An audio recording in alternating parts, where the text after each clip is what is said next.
From training, go back to the world of Pandora and live amongst the Na'vi.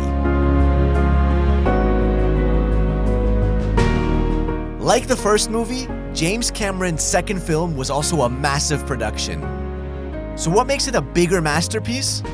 A lot of it was literally filmed underwater. So the physical challenges the actors overcame, combined with the unique performance capture systems, is absolutely insane. But how exactly did James Cameron pull this off?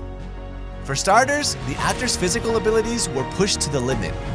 They learned skills like archery. I can only shoot like a Na'vi. I cannot do archery like a human. And even parkour. And this, which was particularly difficult for actors like 71-year-old Sigourney Weaver, who plays a teenager. All the diving and the parkour and all those things, I was determined that I could do everything everyone else could. But the most challenging was filming entire scenes underwater. Usually in films, underwater scenes are filmed on dry land. Remember this scene from the first Avatar film, where a Thanator chases Jake over a waterfall?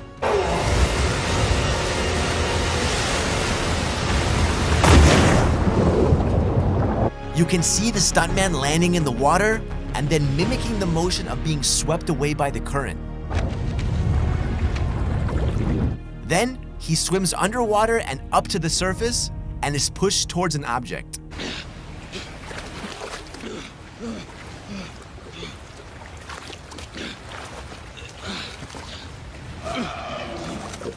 While this technique may have worked for a short scene, Cameron had to find a more natural way to film longer underwater scenes in Avatar 2. The way of water connects all things.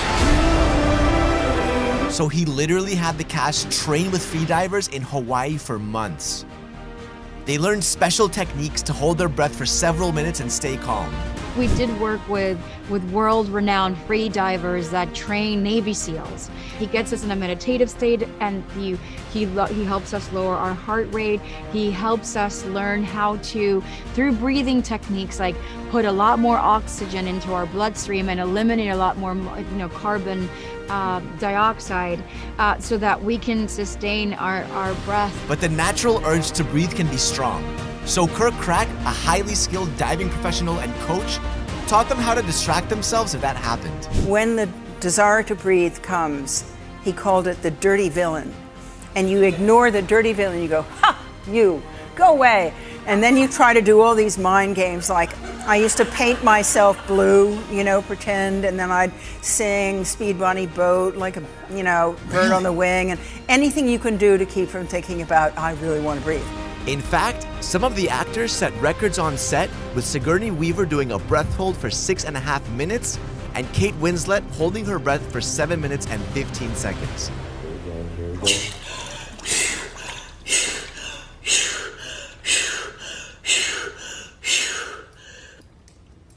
Am I dead? Am I dead? You are alive. You're very much alive. What was that? What do you think it was? I don't know. It could have been 6:10. It could have been 7:10. It was 7:15. Oh, come on!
They called me, and because they had these creatures and stuff underwater, and they wanted to make the creatures move. And I had these underwater scooters. I did a movie for Bethany Hamilton, and I turned it into a shark. So So the Avatar, when it first started out, they rented a bunch of my underwater scooters, which go like 20 knots or 18 knots underwater really fast, and you can jump out of the water like a dolphin.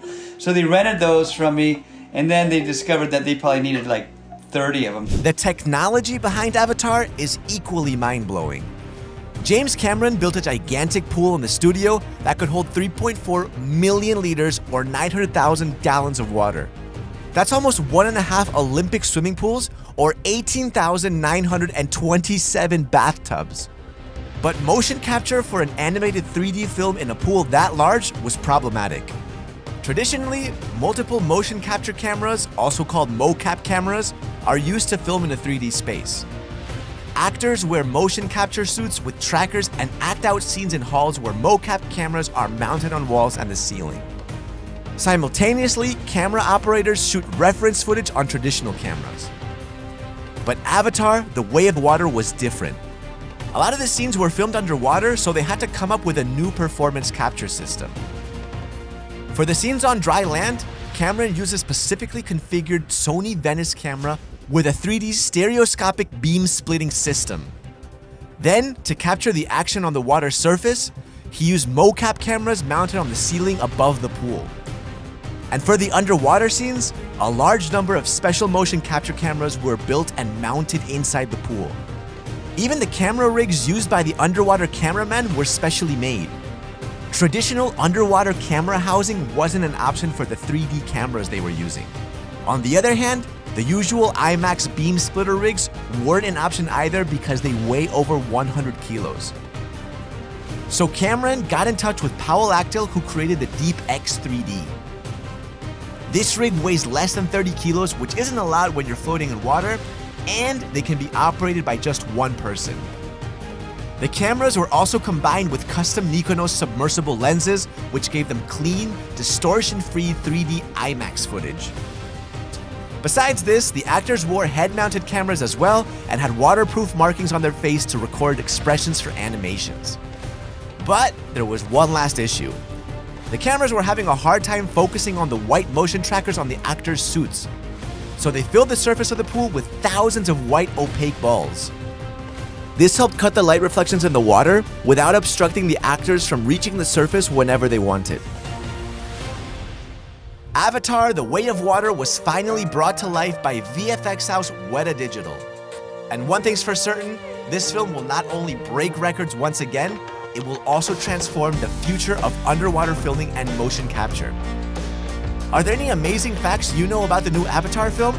Tell us about it in the comments, and don't forget to subscribe to Explained.